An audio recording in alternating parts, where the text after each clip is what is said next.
everyone's attention so we can begin the speaking portion. I'd just like to welcome all of you, and so pleased that so many of you could join us this afternoon. I want to thank our friends again at BAE System, in particular Tom Bishop, graciously hosting and sponsoring this afternoon's program.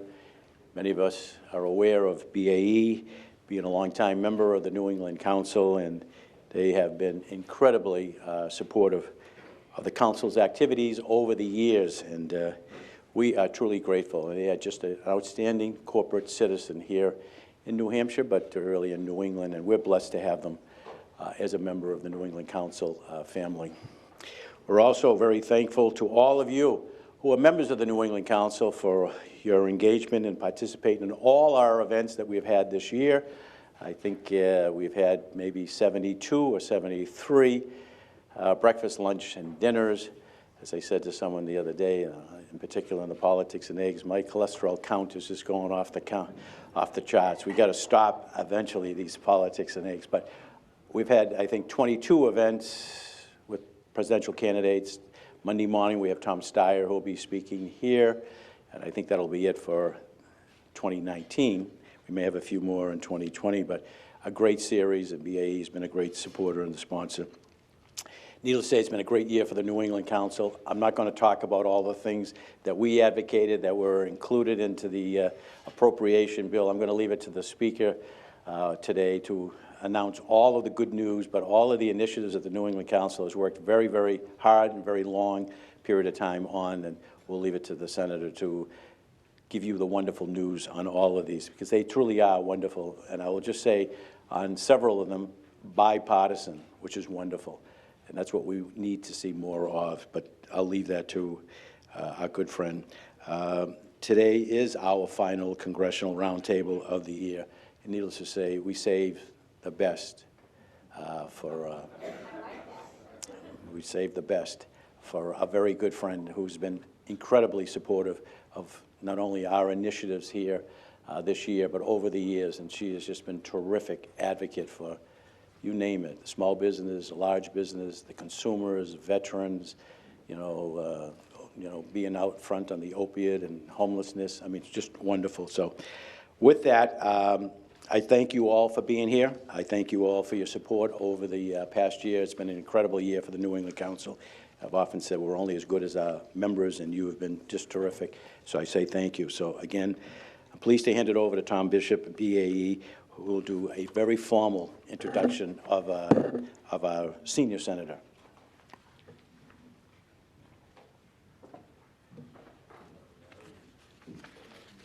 You meant to say brief, Jim. Very, very, very brief introduction. But good morning. Thank you all for being here. My name is Tom Bishop, and I have the good fortune of representing the 6,500 employees at BAE Systems here in southern New Hampshire. It is always a pleasure to sponsor these events, and we appreciate the New England Council for organizing these. We're usually at the Bedford Village Inn, as Jim mentioned. Actually, a couple people went there today on autopilot. And since I'm not here in Manchester very often, I'd be remiss if I didn't say we're looking forward to being the newest neighbor in town. We've got a new campus going up on Goffs Falls Road, and if you get a chance to drive by, we should be your new neighbor probably about this time next year. As I mentioned, given what's happening in Washington, I'm going to try to hand this over as fast as possible. And thankfully, our guest gave me an out earlier this year. We were at a BIA lunch in October, and the senator said, we really should dispense with these introductions. Everyone in here knows who I am, which is true. But we are lucky to have her here today. It's been a really interesting week in the Beltway, more so than usual.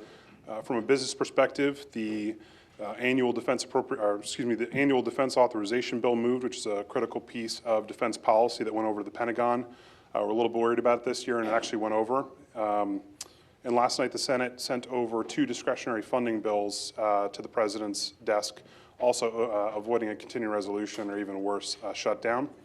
And interestingly, our guest here has a front row seat more than most on these. She's a senior member of the Senate Armed Services Committee, a senior member of the Senate Appropriations Committee, which helped approve those discretionary funding bills. She's the ranking member on the Commerce, Justice, Science Subcommittee. as well as the Foreign Relations Committee. And you can imagine when you mash all those things together, again, you've had a front row seat to that. So as I said, I'm going to get off the stage very quickly. Everyone here knows our guest. And with that, I'd welcome the senior senator from New Hampshire, Jeanne Shaheen.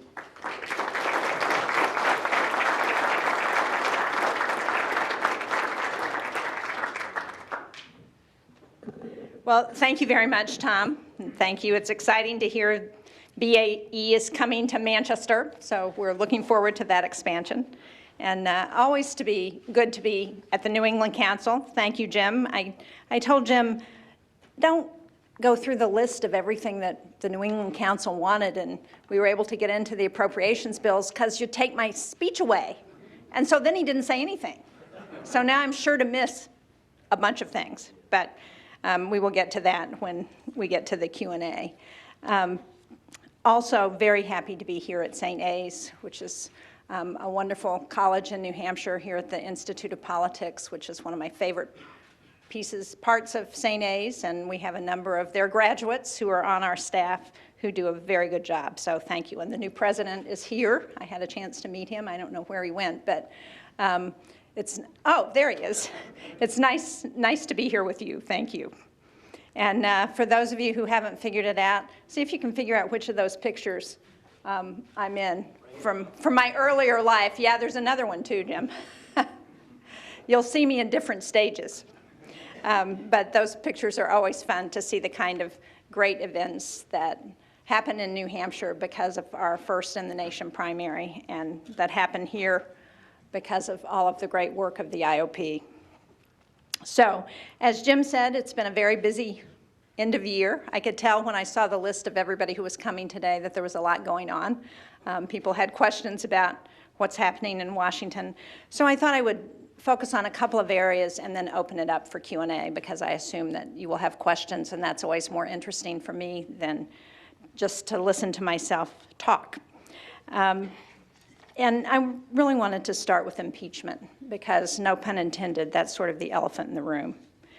As you know, on Wednesday, the House voted on articles of impeachment that are now going to come before the Senate. I don't know what the process will be yet. We haven't determined that. If you're watching the news as I am, you will see that there's a back and forth going on between not just Chuck Schumer and Mitch McConnell, but also with the House and Speaker Pelosi as well. So it was news to me when I saw her say that she was not going to directly send over the articles of impeachment, so I'm not sure what will happen there and don't have any inside information. So I wish I could share with you what is going to happen there. But I do think it's important to reiterate that I think we need a fair process. I know the public is looking at what's happening in Washington and viewing it through a partisan lens. I'm trying to look at it through my responsibility as a senator and through the responsibilities in the Constitution. And as all of you know, when the case comes to the Senate, essentially as a senator, I act as a juror. So I'm trying to keep an open mind, to listen to the information. I hope there will be a case put on in response to the issues that have been raised in the House, because I think they're very serious.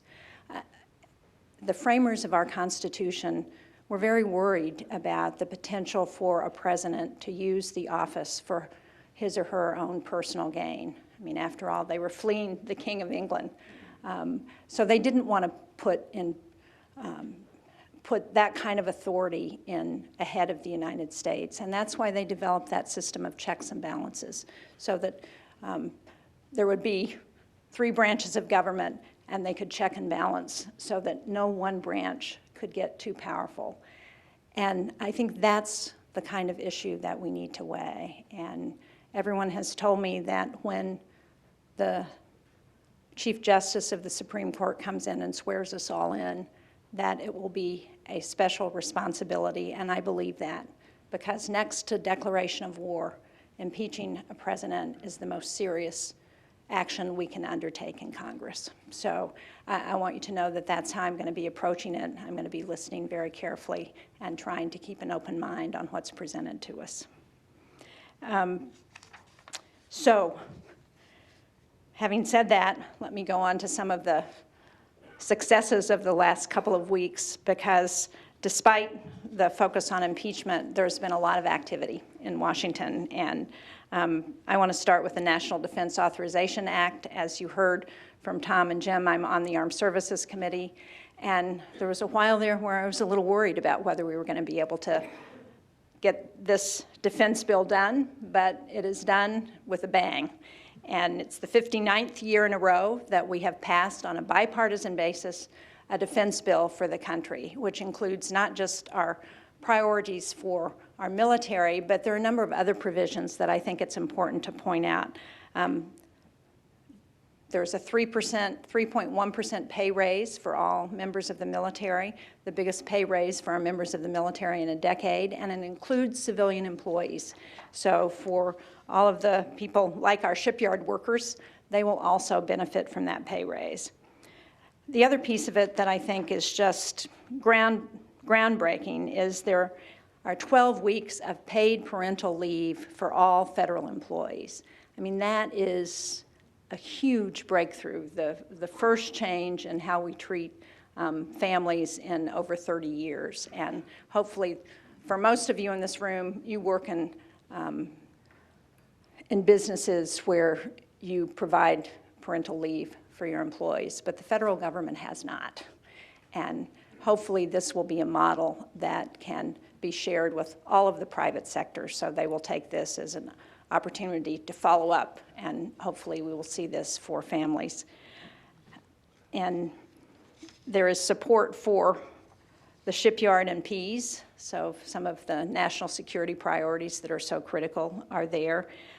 I just came from the shipyard where the new Chief of Naval Operations was coming to the shipyard for the first time today. We had Senator King, Senator Hassan, and I were all there. And he had never been to our shipyard and doesn't come out of submarines. So it was really good to be there for him to see just how efficient and effective our shipyard is and the critical contribution that it makes to national security. So it was great to see him there and to have a chance to talk about our contribution and the building that's going on there, which is significant. There is also a provision in the defense bill to address the widow's tax. Some of you may know about this, that for the spouses of service members who are killed in service-connected injuries or in combat, they have had their benefits docked for a number of years. They should receive benefits, most of them should receive death benefits and benefits from the VA, and they had been offset, so people were losing some of their benefits. We addressed that in a way that means that it's going to be phased in over the next 3 years, but then spouses will no longer be subject to that widow's tax that has been so devastating for so many people. One of the things that I'm really proud of that we got into the bill are measures to address PFAS. For those of you who live in the seacoast in the Portsmouth area or have been following Merrimack, you know that PFAS is a series of chemicals that have contaminated groundwater in a number of communities, and they come from things like firefighting foam that have been used by our military, from manufacturing processes like Saint-Gobain has used in Merrimack. And we don't yet know what the long-term health effects are from PFAS because we don't have a long-term health study. Well, we got the final $10 million that we're going to need for the Centers for Disease Control and the Agency for Toxic Substances and Disease Registry, a mouthful, to do that study, and that has begun down at Pease. We are the model site here in New Hampshire. There are 7 other sites around the country. But that will give us some definitive information, hopefully, to let us know whether we should classify PFAS and all those chemicals as long-term pollutants. And I'm very proud because of the work of so many people in New Hampshire. We learned about this early on. We were able to engage the Air Force on helping us down at Pease, and we were able 3 years ago to get funding to start the health study in the bill, and this final $10 million will finish it. We also got language to phase out that firefighting foam their use by the military. And again, because the military does so much work with so many people, if they take a position that they're not going to use this firefighting foam, then that also has an impact in the private sector. So very good news, I think, for all of us. And was also pleased that we got some foreign policy provisions into this bill as well, some of the things that I've worked on. For example, we were able to get sanctions for those Chinese companies that are producing fentanyl and selling it to drug cartels.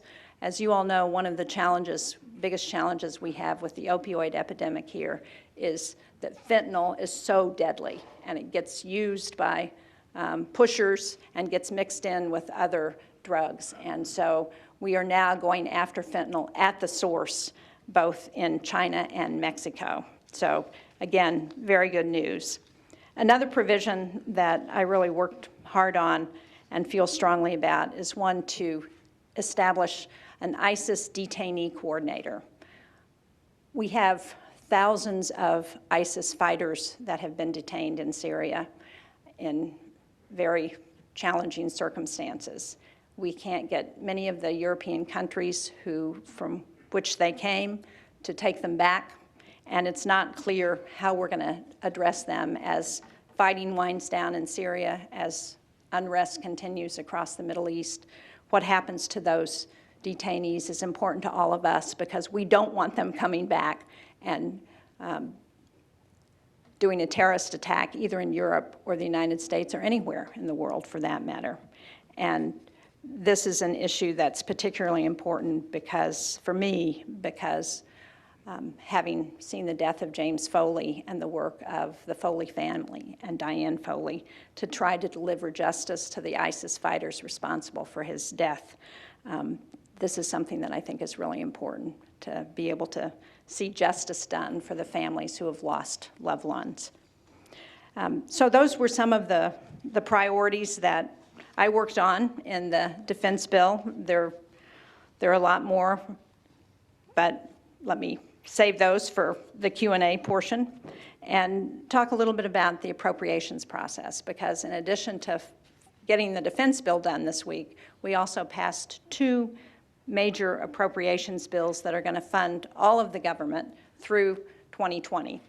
So we were discussing yesterday as we were voting, doing the final votes, how last year at this time we were looking at a government shutdown, and how nice it is to have bipartisan bills that people have worked on that include all kinds of provisions that address not just funding the government, but address some of the other challenges that we have. So we did pass those appropriations bills, and they include a number of New Hampshire priorities. One is the extension of Brand USA, which has been so important to our tourism industry. We were talking at the table that the SECURE Act, which addresses pension funds and the challenges with pensions for so many of our private sector employees, is part of that. It also includes the TRIA, which is the risk insurance, terrorism risk insurance, which is so important to so many businesses. So all of those got reauthorized, along with the Ex-Im Bank, which I have worked on as we've looked at how do we promote trade for our businesses. That's been very important, and that had been a holdup for literally years. And so that's very exciting. As we look at the substance misuse epidemic that we're still facing, we were able to get $1.5 billion in, again, to help states with those opioid response grants, which is what we've used for the Doorway program in New Hampshire to connect people to treatment. And we continue to have the set aside, which helps states like New Hampshire that are the hardest hit. And we also were able to get some flexibility for how those dollars are used. So when we first set up this program, we said can only be used for opioids. Well, as I've traveled around New Hampshire, one of the things I've heard both from treatment providers and from law enforcement is that what they're seeing now is meth, it's cocaine, it's other substances, and yet we had funding that would allow us to only address the opioids. So this gives us flexibility so we can now treat those other illegal substances when people come in and they are addicted to those. So that's very good news. And again, it's a direct response to what we heard here in New Hampshire. I worked with Roy Blunt from Missouri, who was the chair of the Health and Human Services Appropriations Subcommittee. And he heard the same kinds of things in Missouri, and he said, well, you're right, it does make sense to do this. So that's very good news. As part of that, we also, again, in response to what we heard about the opioid epidemic, we've got grants to help first responders who are dealing with burnout because of seeing so much trauma. I was here in Manchester last summer, and the chief of police here said he had about half of his force had been there 5 years or less, and he said they've seen more trauma in the time they've been here than our officers who have been here their whole careers because of the opioid epidemic. And he was concerned about the burnout. Some of you may remember the police captain in Nashua who killed himself this fall, and how they were open about that, not usually something that we get to hear about. And the police chief down there said it was important to be open about it, to let people know, and how important it is to provide some assistance to those officers who are on the front lines every day. And one of the things that I learned when I was down there meeting with them is that we don't even keep statistics of how many police officers commit suicide nationwide. So one of the things that's in this bill is a requirement that we're going to start keeping that data so we know what's going on with that. One of the other things that I wanted to talk a little bit about is health care, because there are a number of provisions in the appropriations bills that address health care in this country. There is a repeal of the health insurance tax, something that I co-sponsored along with Corey Gardner from Colorado, because one of the things that I have heard from so many small businesses, and as I looked at the data, is if that health insurance tax, which we had put on hold for the last couple of years, if it had kicked back in, it would have increased premiums significantly, between 40 and 50% in some markets. And so we said, that's not the way we enroll people in health insurance. So we were able to repeal that, also repealed the Cadillac tax, which has been the tax on very high, very rich insurance provisions, premiums for people, and also the medical device tax, which again is something that has been important in New Hampshire, where we have Smith's Medical and other medical device companies. And as I think about what we want to focus on as we look at our economy, we want to focus on where there's innovation. And this is one of those areas where making sure that we continue to innovate in medical devices is very important. So I'm getting the high sign from Michelle, but just finally want to say that the House passed USMCA, and it's gotten support from everyone from President Trumka, the head of the AFL-CIO, to the White House and all of their negotiating team. I am very optimistic that when we come back early in the winter, that we will pass USMCA in the Senate, and I think that's good news as we look at the trade jobs we want to continue here in New Hampshire. So let me stop there. I've gone on longer than I had intended, and open it up for your questions and thoughts. Thank you. We have a few minutes for questions.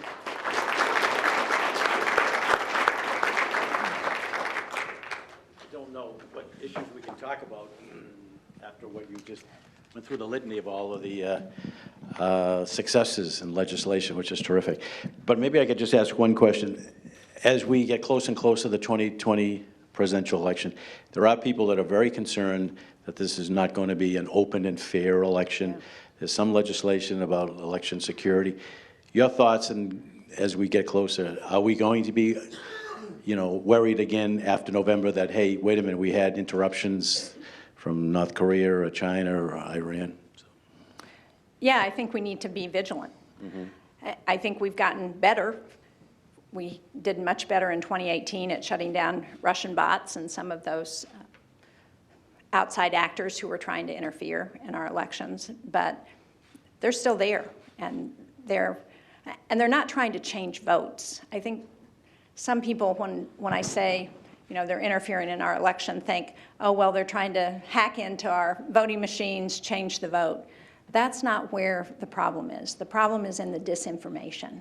And what we have to do is help educate ourselves, each other, our young people about what to believe and what not to believe, and to fact check where the information is coming from. And that's where there is serious reason to be concerned. And we've provided additional funding for election security in the appropriations bill, over $400 million. But what we really need is an education effort, and I think this is going to be long-term and something that we've all got to be engaged in.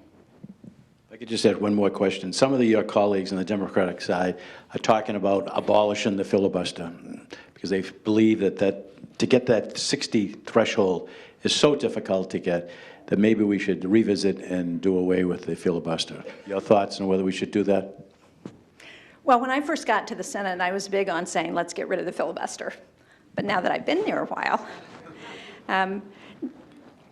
there is a reason. I mean, what we need to do is reform the filibuster. And by that, I mean not just how the rules work, but how we as individual senators approach our responsibilities. The reason the filibuster worked for 150 years or so is because people didn't misuse it. It was used when there were serious differences of opinion. Well, now it gets used for every piece of legislation that comes up, and that is not a good thing. But it's also protection for the minority. And now that I'm in the minority in the Senate, I can see why it's important to have it there. So I think we should look at ways we can improve. We shouldn't allow one senator to hold up any given piece of legislation, you know, about defense when what they're mad about is what's happening to a dam in whatever, I don't want to name a state because that will tell you who I'm talking about. But we need to look at that, and there are ways that we can address making it work better. But it's really about getting rid of the hyperpartisanship that has been increasing in Washington. And I can tell you, because we're having these conversations, that there are people on both sides of the aisle that are very worried about that. And we are talking, one of the things we just did this 2 weeks ago is we started a climate caucus with people on both sides of the aisle talking about the need to address climate change and come up with solutions.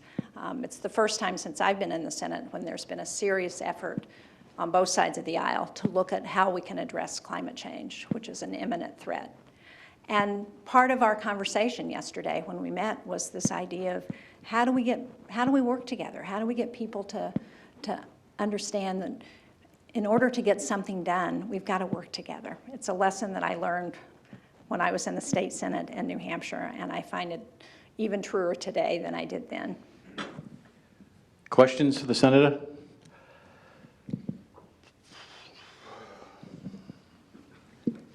Is this a planted question? It is, of course. Pat McDermott, I'm a volunteer with AARP New Hampshire. You know what the question is going to be about lowering prescription drug costs. I know there's a House bill, and maybe you could comment on that, and then how that might play out in the Senate, and any other steps you might be looking to take to help lower prescription drug costs. Yeah, a huge issue that's not just about the cost of prescription drugs, but is driving the cost of health care and health insurance premiums. So yes, there is a bill that passed the House that addresses several significant pieces. One that has been a huge holdup in the Senate has been it would allow Medicare and Medicaid to negotiate for the cost of prescription drugs, something that was prohibited when Medicare Part D was adopted during the Bush administration. I think most of us believe that if we were able to do that, that would help a lot with lowering the costs. The VA can do that. I don't know if any of you get your prescription drugs through the VA, but if you do, you're paying a whole lot less than you're paying if you're on the private market or you're on Medicare. So That's one provision. Another, and this has been adopted in the Senate as well, or has been talked about in the Senate, it hasn't been adopted, which would link the cost of prescription drugs to inflation.